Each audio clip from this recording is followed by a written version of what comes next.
Graças a Deus, irmãos. Agora vamos para a palavra do Senhor. Eu peço que você abra a sua Bíblia para o Evangelho de Marcos, capítulo 14.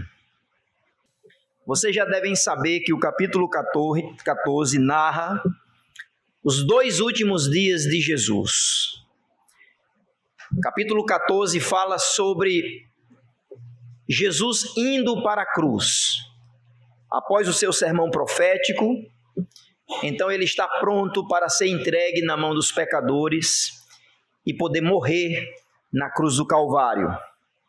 Falamos sobre o drama da cruz, aonde Jesus foi ungido para o seu sepultamento. Uma mulher com um alabastro caríssimo, com um conteúdo de um nardo puro, chegou até Jesus e quebrou aquele alabastro, assim ungindo o Senhor. Os discípulos ficaram incomodados com aquilo. Na realidade, sabemos à luz de outros evangelhos que o próprio Judas reclamou com a mulher, mas também os demais reclamaram. E Jesus então expôs a hipocrisia de Judas e também advertiu aos demais, dizendo: o que ela fez para a memória dela e para o sepultamento do Salvador. Após aquele drama, vimos também que Jesus ali já declara que algum deles, dos 12, haveria de traí-lo. Ali eles seguem para a preparação da Páscoa e vimos então justamente sobre esse tema, a celebração da cruz, onde Jesus reúne os 12. Nesta ocasião, ele estabelece a ceia do Senhor como o símbolo da nova aliança, e ali também é indicado o traidor. É dali que Judas sai para poder então voltar já com a turba ensandecida, querendo de fato prender e matar Jesus. Depois vimos a agonia da cruz, onde Jesus ele se recolhe a um lugar, a um horto chamado Getsemane, a um jardim de olivas. Ali certamente haveria cultivo da prensa da oliveira. Jesus já ia para este lugar como era de costume, e a Bíblia diz que lá ele ora. E ele ora de forma intensa, ele ora de forma agonizante. E vimos nesta cena a agonia da cruz, aonde Jesus sentiu já o peso dos pecados de toda a humanidade. E mais ainda, irmãos, ele sentiu o amargo sabor do cálice da ira do seu Pai. Sem pecados ele haveria de se separar do seu Pai, se fazendo condenação por nós. Fecha-se então este episódio e hoje vamos agora começar a ver a humilhação da cruz.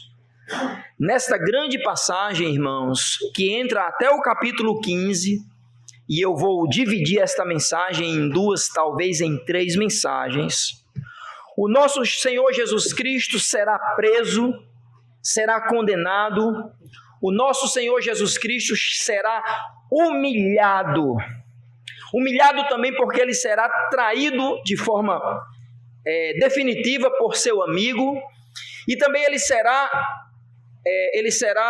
desprezado pela negação de Pedro, por assim dizer, o líder dos apóstolos. Marcos capítulo 14, irmãos, do versículo 43 ao versículo 72, narra com detalhes aquilo que Isaías 53 predisse há 750 anos antes. O Cordeiro de Deus será levado ao matadouro, e sem abrir a sua boca, ele será humilhado por causa dos nossos pecados. O plano está completo. O traidor está vindo, a prisão é iminente, o julgamento é espúrio, o ódio dos religiosos estão patente aos seus olhares. Esta passagem, irmãos, nos ensina o quanto o nosso Jesus se humilhou para poder nos dar vida, para poder nos dar a redenção, para poder nos dar a salvação.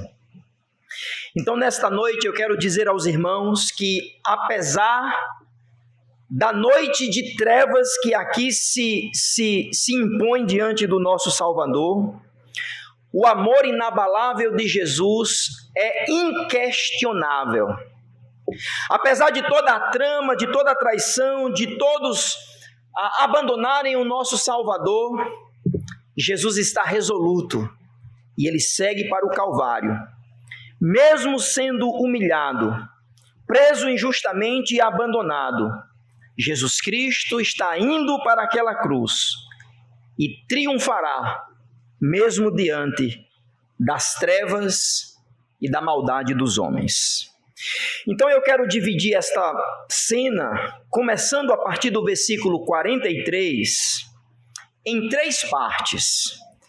Eu quero dividir a parte da prisão, o momento aonde Jesus é preso, depois a acusação, a espúria acusação, para que possa então dar o desfecho da condenação, e depois vamos ver a negação de Pedro, o momento aonde Jesus viu aquele que estava também ao seu lado, negar-lhe, dizendo que não o conhecia. Então, na humilhação da cruz, vamos ver essas 3 partes. A primeira delas, a prisão. Veja comigo dos versículos 43 ao 52. Peço que você abra a sua Bíblia, que você se concentre nas Escrituras Sagradas, que você possa atentamente ouvir a palavra de Deus, e para que a palavra de Deus então prospere no seu coração nesta noite. A partir do versículo 43, o texto diz: E logo falando ele ainda, veio Judas, que era um dos 12, da parte dos principais sacerdotes e dos escribas e dos anciãos, e com ele uma grande multidão com espadas e varapaus. Ora, o que tinha-lhes dado um sinal, dizendo: Aquele que eu beijar,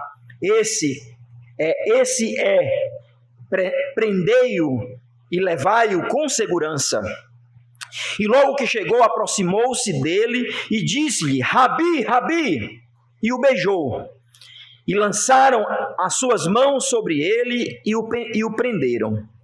E um dos que ali estavam presentes, puxando da espada, feriu o servo do sumo sacerdote e cortou-lhe a uma orelha. E respondendo Jesus, disse-lhes: Saístes com espadas e varapaus a prender-me como um salteador? Todos os dias estava convosco ensinando no templo e não me prendestes? Mas isso é para que as Escrituras se cumpram. Então, deixando-o todos, fugiram. Um certo jovem o seguia, envolto de um lençol sobre o corpo nu. E os jovens lançaram-lhe a mão, mas ele, largando o lençol, fugiu deles nu. Vamos parar por aqui, porque eu pretendo seguir um pouco mais. Mas nesta primeira cena, irmãos, sobre a humilhação da cruz, Jesus agora está entregue. Jesus travou aquela batalha no Getsemane e ele se levantou. Ele se levantou de forma resoluta, decidida. Ele estava ali para beber o cálice do Pai e não poderia derramar nenhuma gota sequer. Então, o desfecho deste episódio começa com a consumação da traição do seu amigo. Nós já sabemos, já vimos em outras passagens, que Jesus começou a revelar quem seria esta pessoa entre os 12. Depois, na ceia, Jesus disse: é aquele que mete a mão comigo no prato. E nesta ocasião, Judas sai. Já sabemos, à luz dos evangelhos, que ele recebeu 30 moedas de prata, como sendo a recompensa para poder trair o nosso Salvador. O versículo 43, atenção, irmãos, diz, mais uma vez, que Judas era um dos 12. Às vezes essa frase fica um tanto quanto vaga, Talvez pensamos até que é apenas uma informação quase que redundante, porque já outras vezes aparece esta informação que ele era um dos 12. Mas eu quero dizer, irmãos, que quando a Bíblia enfatiza alguma coisa, você deveria prestar bem atenção. Porque pela terceira vez aparece que Judas era um dos 12. Porque ele era um amigo íntimo. Porque ele estava há mais ou menos 3 anos com Jesus, junto com os outros 11, andando, ou acampando, ou pousando em algumas cidades, ou no próprio quartel-general, que seria em Cafarnaum. Judas estava com Jesus quase que 24 horas, e esta ênfase em dizer que ele era um dos 12 era para nos chocar. Como pode? Como pode alguém do círculo mais íntimo de Jesus traí-lo? Traí-lo por 30 moedas de prata. Mas agora ele não está mais ao lado de Jesus. Ele fez uma aliança espúria. Ele fez um conchavo, ele fez uma negociata. E veja o versículo 43, irmãos. O texto diz que agora ele não era mais um dos 12. Agora ele é da parte dos principais. Vocês estão comigo? Versículo 43. Agora ele não é mais dos 12. Agora ele faz parte de outro grupo. Ele faz parte do grupo dos principais sacerdotes. Não que ele se tornou um sacerdote, não é isso que eu quero dizer. Aqui a ideia é que ele estava agora a serviço do inimigo, a serviço daqueles que estavam tramando a morte de Jesus, e que agora eles estão resolutos que isso deve acontecer ainda na Páscoa, como a gente vê no início do capítulo 14, quando diz que eles queriam matar Jesus, matar com dolo, ou seja, com intenção de matar, mas com medo do povo, pois o povo sabia quem era Jesus, a maioria, muitos entendiam ou estavam impressionados com Jesus, e eles não queriam então alvoroçar a multidão por causa do Império Romano. Jesus está no meio dessa tramóia, e aquele que está com as mãos sujas de sangue, com aquelas 30 moedas de prata, é aquele que sabia exatamente aonde Jesus estaria quando saísse do cenáculo após a Páscoa, pois o Evangelho de João nos revela que ali era um canto aonde Jesus costumava ir, muito provavelmente uma propriedade privada, nós não sabemos, mas como era em particular, podemos de forma tranquila até aceitar esta ideia, que alguém abria aquela propriedade particular para que Jesus ficasse de forma privada ali. Para enfatizar esse detalhe, irmãos, os principais sacerdotes não sabiam onde estava Jesus. E quem é que dá esta informação? Judas. Porque ele sabia. E por isso ele está resoluto da parte dos sumos, dos sacerdotes, escribas e anciãos, que ele haveria de entregar. O versículo 43, irmãos, ainda diz que com ele veio uma grande multidão.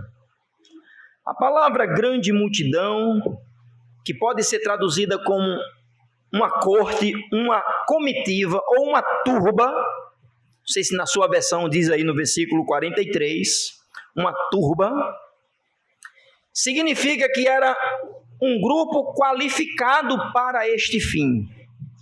Estudiosos comentam dizendo que esta turba talvez poderia chegar a 600 homens. E aí eles fazem aí alguns apontamentos em relação a isso. E não tinha somente a polícia do Sinédrio, irmãos, pois o Evangelho de João, capítulo 18, versículos 3 e o versículo 12, relatando este mesmo episódio, diz que também foi destacado uma guarda romana para isto. Talvez para manter a ordem. Nós não sabemos exatamente como os romanos entraram, mas sendo eles o império que fazia vassalo a Israel, eles tinham então interesse de poder saber o que estava acontecendo naquela madrugada fria, naquela madrugada que já despontava, estava prestes a despontar, então a sexta-feira, onde Jesus Cristo seria humilhado naquela cruz. Então no versículo 44 e no versículo 45, o texto diz que quando Judas chega com esta multidão, com espadas e com varapaus, estudiosos dizem que o Sinédrio ou a polícia de Israel eu estou usando um termo mais moderno, a polícia de Israel não poderia ter espadas por causa do Império Romano, e isso faz bastante sentido, não é? Porque se eu tenho um exército que oprime um povo, mas eu deixo com que este povo tenha uma certa proteção, eu não vou dar àqueles vassalos espadas. Então pode ser que os estudiosos acreditam que esses varapaus, que essas lanças, seriam então do grupo do Sinédrio, não importa. O fato é que eles estavam cônscios de que Jesus seria preso. E toda aquela guarnição dava a entender que Jesus era uma pessoa de alta periculosidade. Pode isso, irmãos?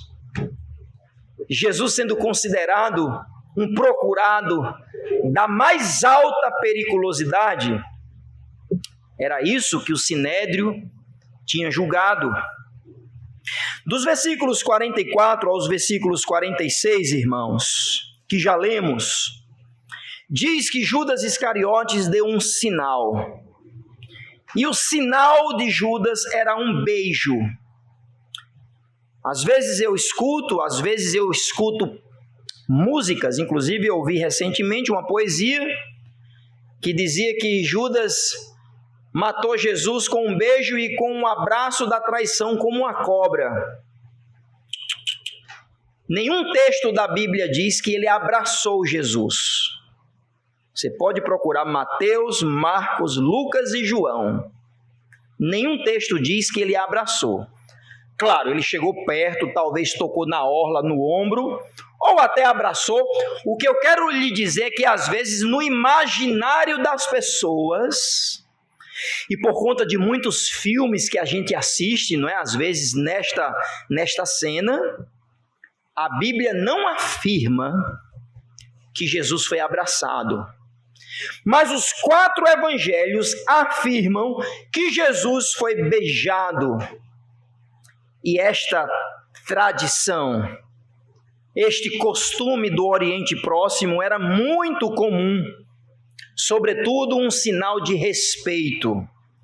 O beijo poderia ser na face, o beijo poderia ser na mão, o beijo poderia ser inclusive em um anel, na mão ou no anel, o beijo poderia ser até nos pés. Não para um judeu, mas teve uma mulher, abrindo um parêntese, que fez isso com Jesus. Beijou os seus pés. Fechando o parêntese aí. E este sinal do beijo também mostrava não só respeito, honra, mas também era um sinal de alguém muito próximo. Principalmente, segundo um historiador, o beijo na face. O beijo na face mostraria que aquelas 2 pessoas eram íntimas, eram pessoas amigas. Então Judas Iscariotes, irmãos, conforme o versículo 44 ao versículo 46, diz: Rabi, Rabi. Veja versículo 45. E após chamar Jesus de grande mestre, ou meu mestre, conforme a tradução, literalmente ele está dizendo que ele era uma pessoa especial para ele, um sinal de amizade profunda, um sinal de muito respeito e deferência. Após dizer mestre, meu mestre ou grande mestre, palavras de bajulação, a Bíblia diz que então Judas o beijou. É nessa hora, irmãos, que o versículo 9 do Salmo 41 se concretiza.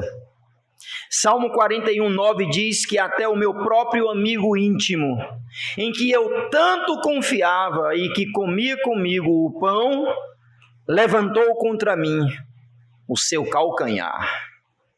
E Jesus diz que isso fazia parte do plano soberano de Deus. Irmãos, não há nada do cálice do Pai que possa cair, que possa sair do controle. O cálice do Pai está perfeito e Jesus está o bebendo todo para se cumprir as Escrituras. O comportamento de Judas então reflete, irmãos, a prática da hipocrisia da religião da época de Jesus.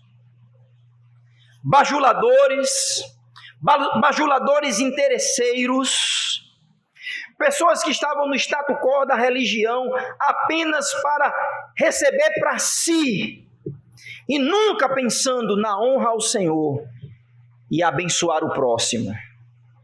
Judas é mais um deles, mais um dos escribas anciãos, dos principais sacerdotes, que Jesus tanto condenou na frente de Judas, chamando-os de hipócrita. Tem maior hipocrisia do que essa, irmãos? Trairmos alguém com um beijo? Existe maior farsa do que essa? Por 30 moedas de prata, você sair do ambiente íntimo do grande mestre, ele mesmo diz isso, para estar beijando os pés dos hipócritas, e ele aqui se torna então o maior de todos eles.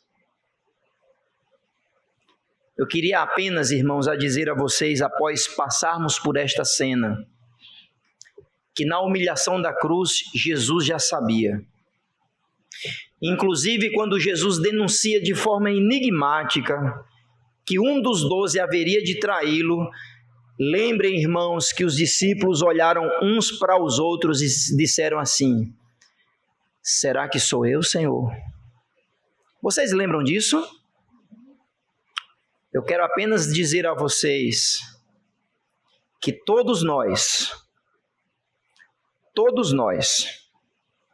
temos o potencial de sermos também Judas Iscariotes. Trair o nosso Senhor com um beijo.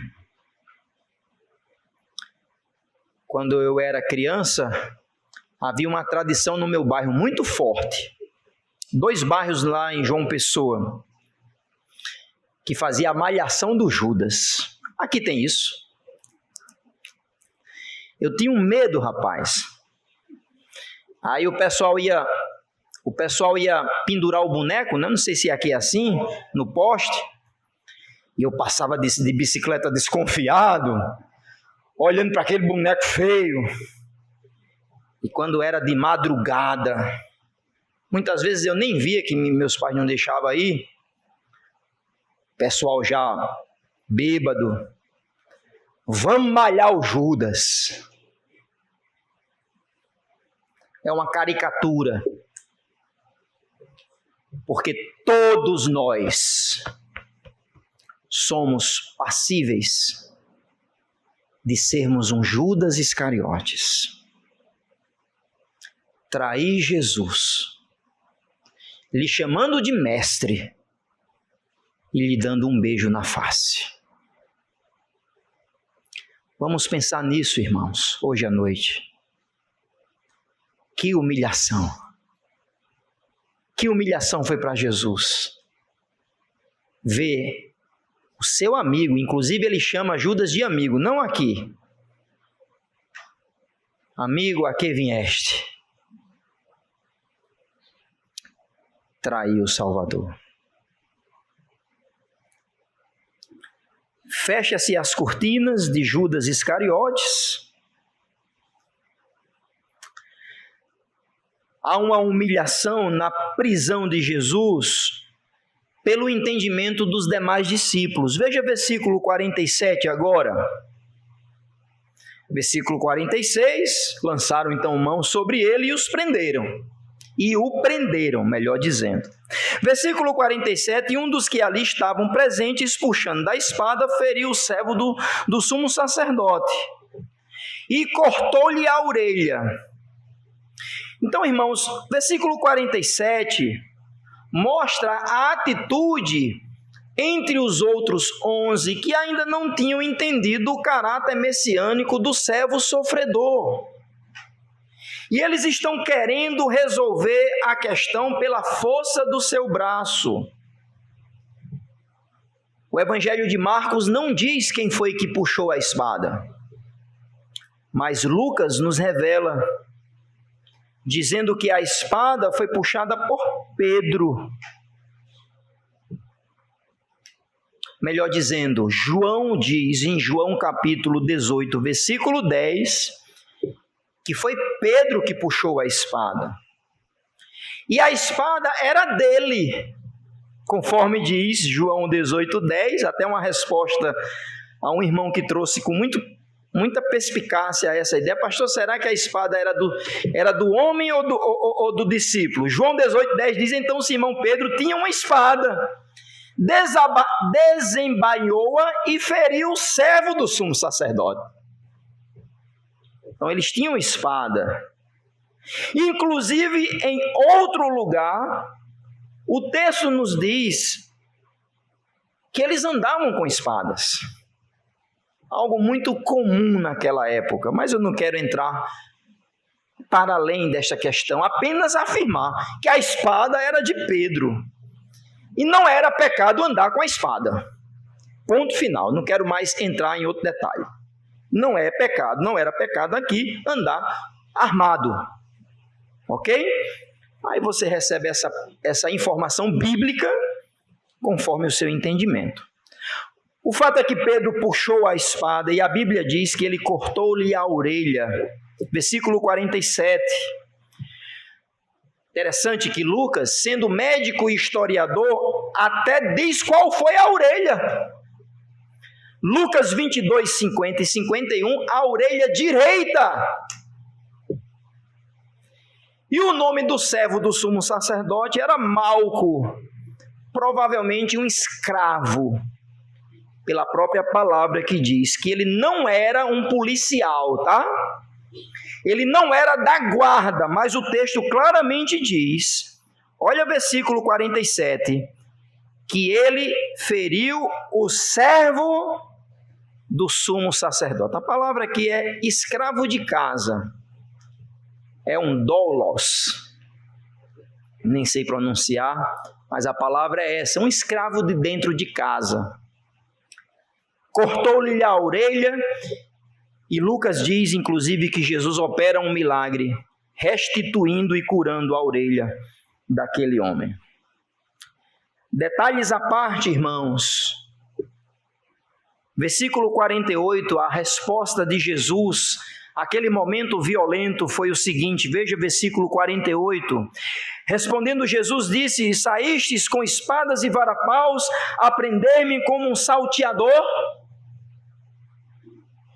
Jesus está asseverando de que eles não precisavam fazer isso. E aqui mostra mais um episódio da humilhação da cruz.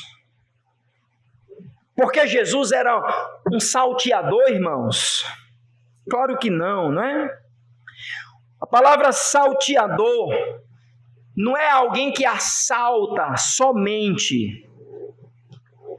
Poderíamos traduzir de forma bem livre, quase parafraseando, mas dentro do conceito da palavra, que Jesus, sendo intitulado um salteador, estavam dizendo que Jesus era uma pessoa perigosa.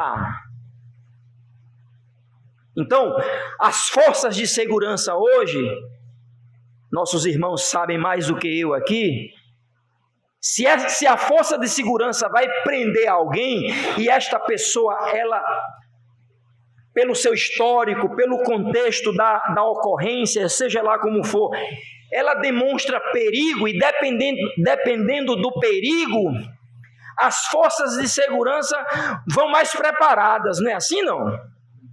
Estou certo, irmãos, aí, vou citar o nome de vocês porque está gravando.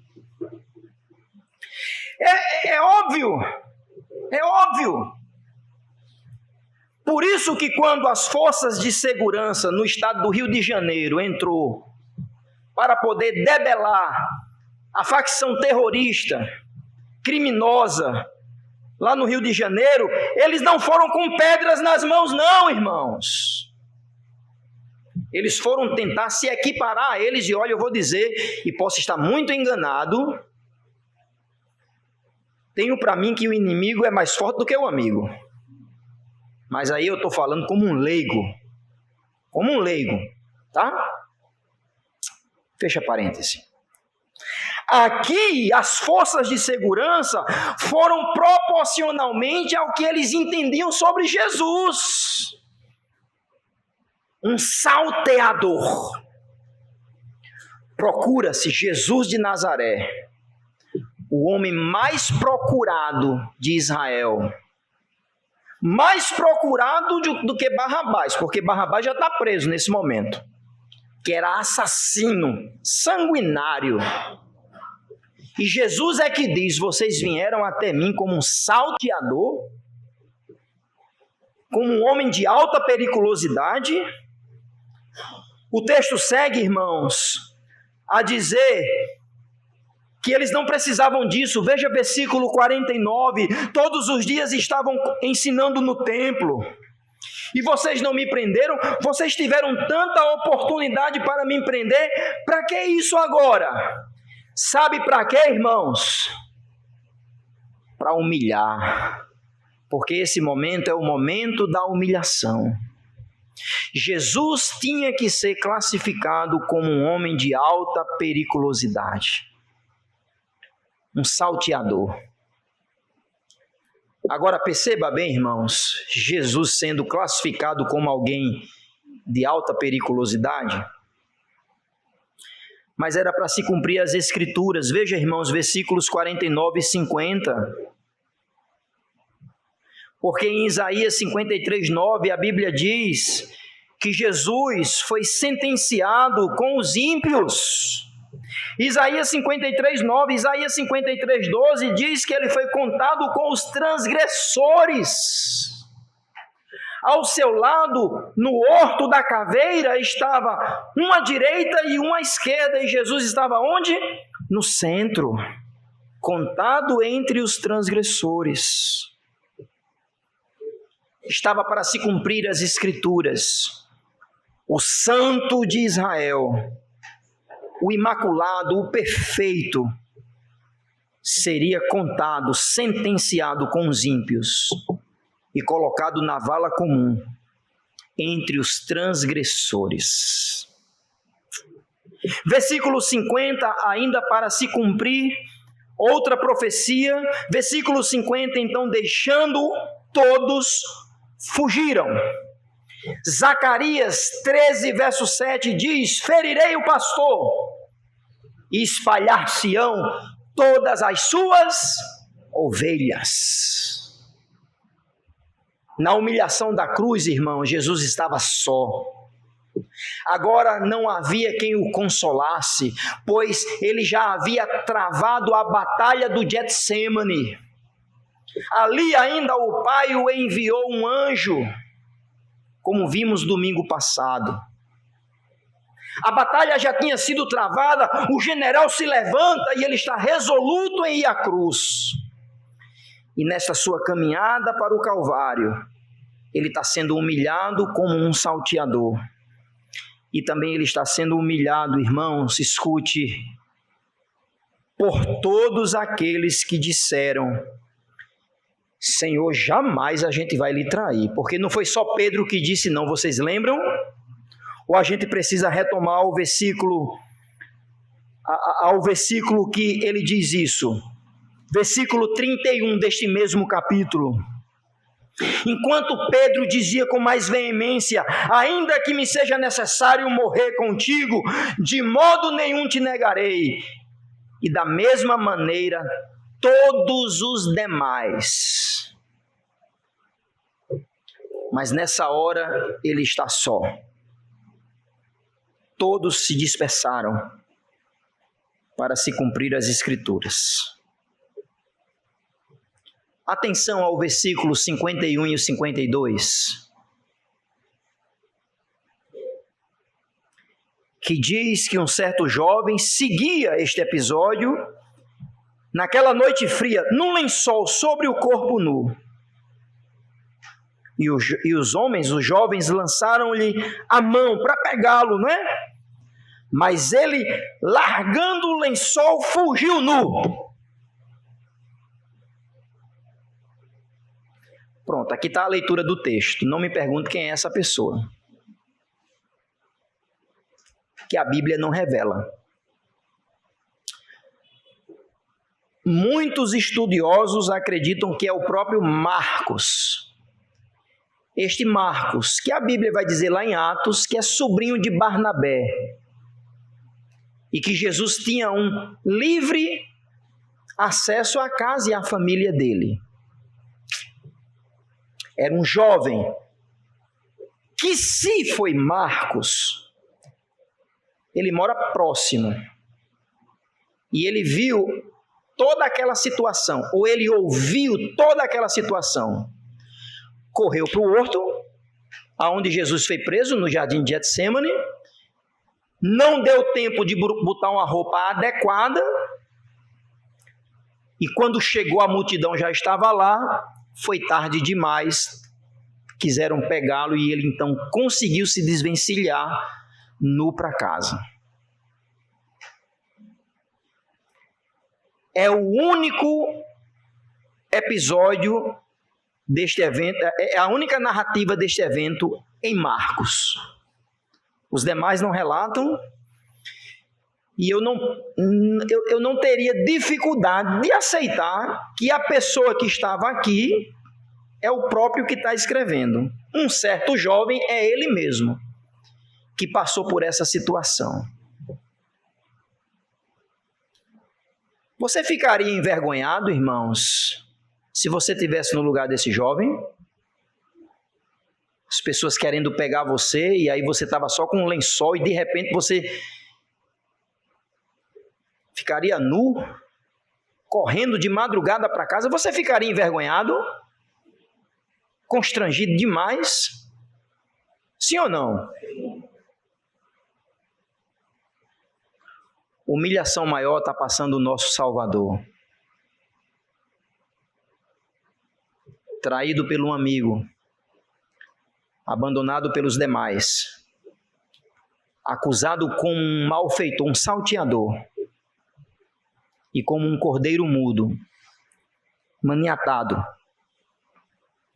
preso, humilhado por várias situações, inclusive aspectos físicos, que eu não vou elaborar hoje. Mais humilhação passou o nosso Senhor. Então, meus irmãos, nada que a gente faça em prol de Jesus deve ser sinônimo de humilhação, viu? Você já se sentiu humilhado por causa de Jesus? Algum grupo que você participava, talvez para os mais jovens, ambiente de escola, de universidade, ambiente de trabalho, por causa de Jesus você quase que ficou meio que nu, porque quiseram pegar você. Estou aqui imaginando, trazendo uma ilustração a um texto que foi real. Saiba de uma coisa: se você está fazendo para Jesus, nós não podemos e precisamos ficar envergonhados, humilhados, porque a maior da humilhação Jesus passou por nós.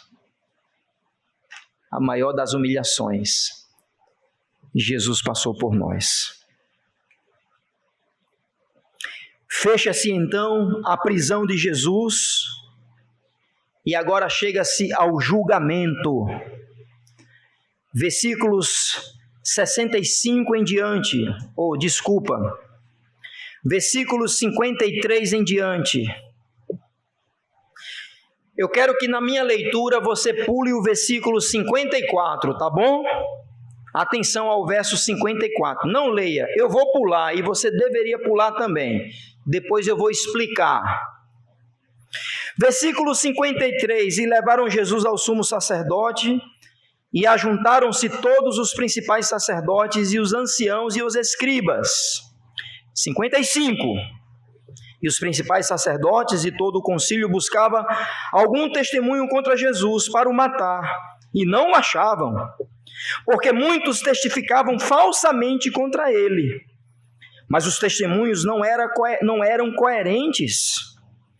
E levantando-se alguns, testificaram falsamente contra ele, dizendo: nós ouvimos-lhe dizer, eu derrubarei este templo construído por mãos de homens, e em 3 dias edificarei outro, não feito por mão de homens.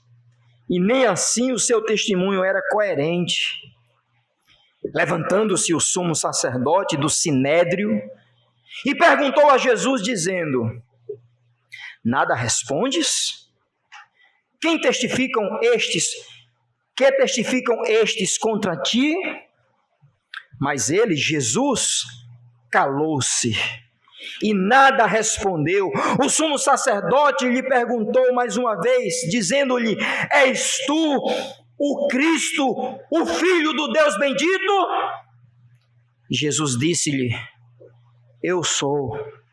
E vereis o Filho do Homem assentado à direita do poder de Deus, vindo sobre as nuvens do céu.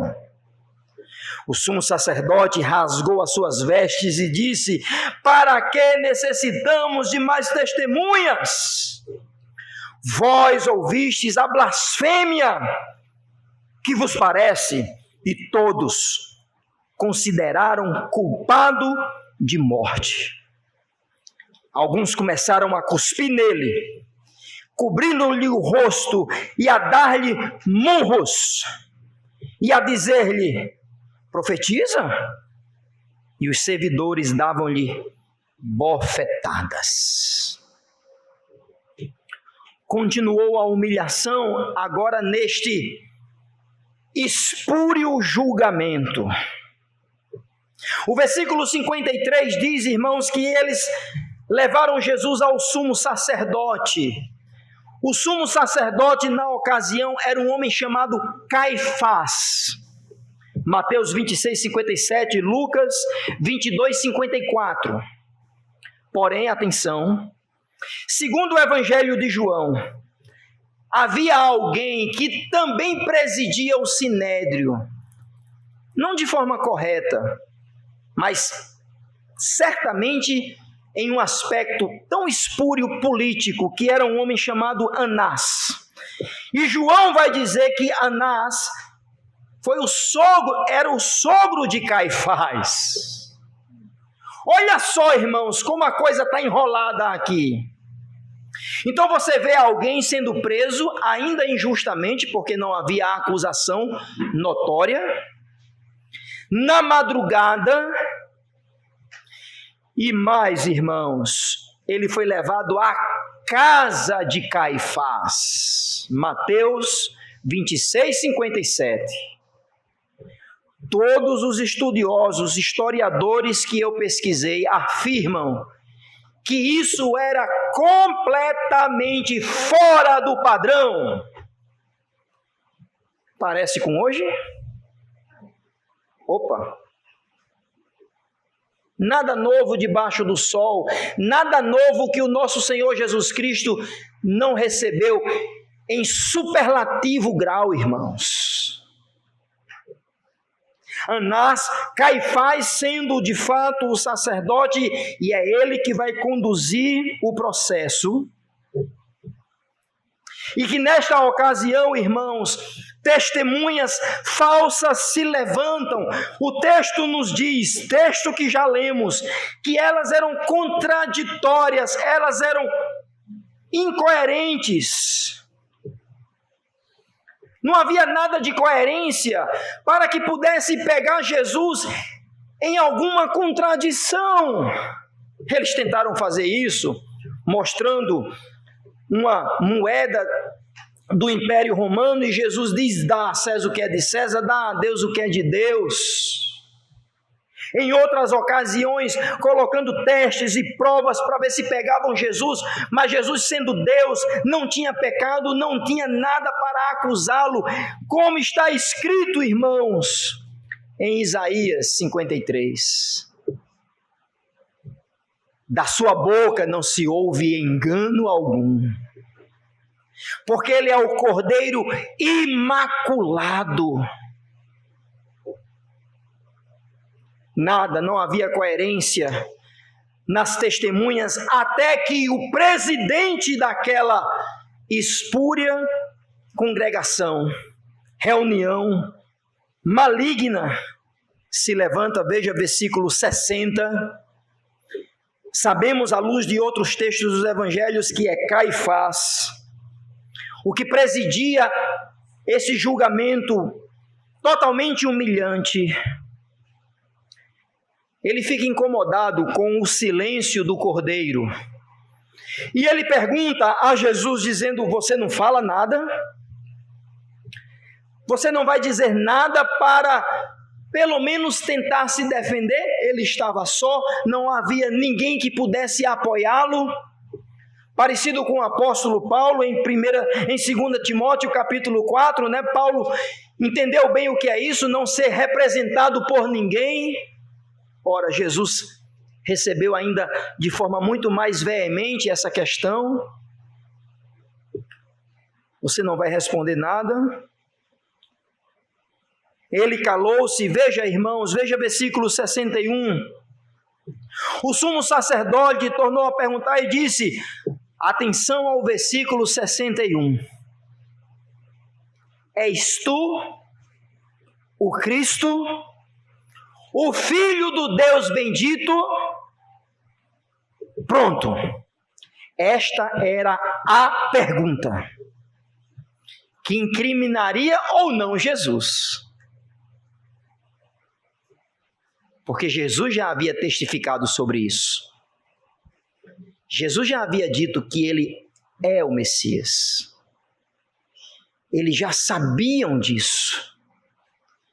E ele joga dizendo, você não vai nem falar quem é você? Versículo 62, irmãos. Eu sou. Este eu sou ecoa literalmente o eu sou da sarça ardente de Êxodo capítulo 3, quando naquela teofania o Senhor apareceu para Moisés e Moisés disse, quem és tu, Senhor? Jesus disse, igual como a sarça disse, o Senhor dizendo através da sarça, eu sou.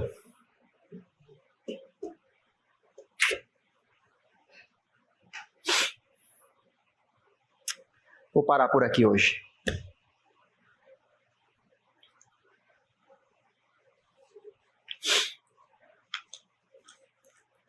Na humilhação da cruz, irmãos, o eu sou está sozinho. Na humilhação da cruz, o eu sou foi traído por um beijo.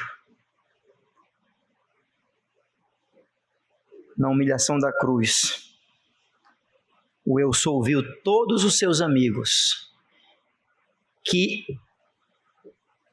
horas antes disseram assim, não, Senhor, vamos contigo até o final. Todos lhe abandonaram. Mas o eu sou disse: eu sou.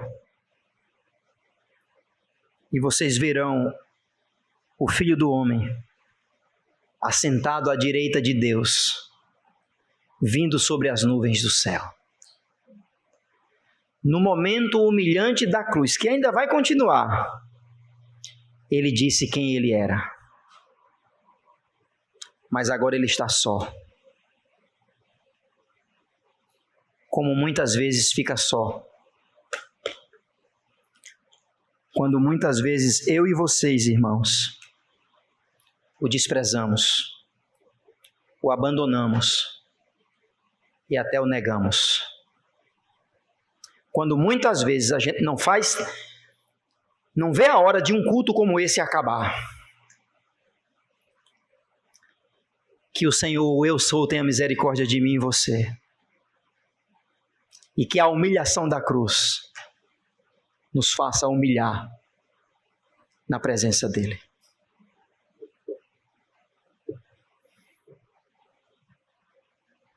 Obrigado, Senhor, por Tua palavra. E me humilha para que o Senhor seja engrandecido, para a glória do Teu nome.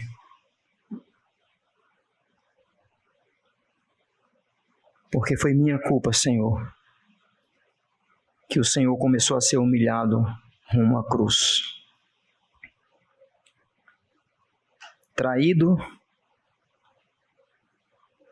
julgado, condenado, humilhado. Mas o eu sou nunca nos abandona.